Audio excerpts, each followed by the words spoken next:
Praise the Lord.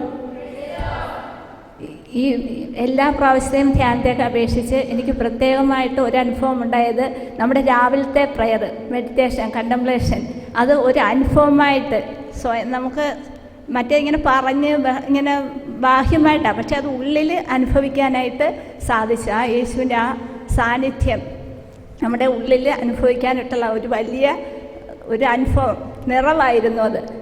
ഓരോ ദിവസവും ആത്മാവിൽ നിറയുന്ന, ജ്വലിക്കുന്ന ഒരു അനുഭവമാണ് എനിക്ക് ലഭിച്ചത്. പിന്നെ അതുപോലെ തന്നെ നമ്മൾ ആരാധനയ്ക്ക് വൈകിട്ട് രാത്രിയിൽ തനിയെ ഉണരാനായിട്ട് അവിടെ പോയിരുന്ന് പ്രാർത്ഥിച്ചാൽ യേശുവിനോടൊപ്പമായിരുന്നാൽ പിന്നെ പോകാനായിട്ട് തോന്നത്തില്ല. അത്രയ്ക്കുള്ള ഒരു അനുഭവമായിരുന്നു ഈ അവസരങ്ങളിൽ കിട്ടിയിട്ടുള്ളത്.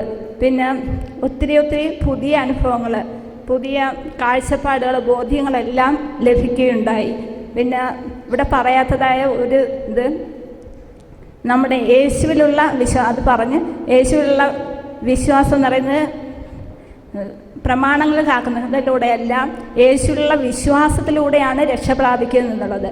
അത് ഉദാഹരണങ്ങളിലൂടെ ബൈബിളിലൂടെ പറഞ്ഞ് കൽപ്പനകൾ ലംഘിക്കുകയും മറ്റുള്ളവരെ ലംഘിക്കാൻ പ്രേരിപ്പിക്കുകയും ചെയ്യുന്നതിന് സ്വർഗരാജ്യത്തിൽ ചെറിയ സ്ഥാനം ഉണ്ടായിരിക്കുന്നത്. അന്നേരം അവിടെ സ്വർഗരാജ്യത്തിൽ കയറ്റപ്പെടുന്നത് സ്വർഗരാജ്യത്തിലായിരിക്കുന്ന യേശുള്ള ആ വിശ്വാസം മൂലമാണ്. അന്നേരം അങ്ങനെ യേശുവിനെ ആത്മാക്കളെ നേടാനായിട്ടുള്ള ഒരു ദാഹം. എന്നിട്ട് വീണ്ടും പറയുന്നുണ്ട്, ഫരിസേൻ്റെയും നിയമജ്ഞരുടെയും നീതിയെക്കുറിച്ച് പറയുന്നത്. അവിടെ വിശ്വാസമില്ലായ്മയാണ് അവരിലുള്ള അവരുടെ നീതി എന്ന് പറഞ്ഞു. അന്നേരം നമ്മളുള്ള വിശ്വാസം മറ്റുള്ളവർക്ക് കൊടുക്കുവാനുള്ള, ആ വിശ്വാസം പകർന്നു കൊടുക്കുവാനുള്ള ഒരു വലിയ പ്രചോദനം കിട്ടിയിട്ടുണ്ടായി.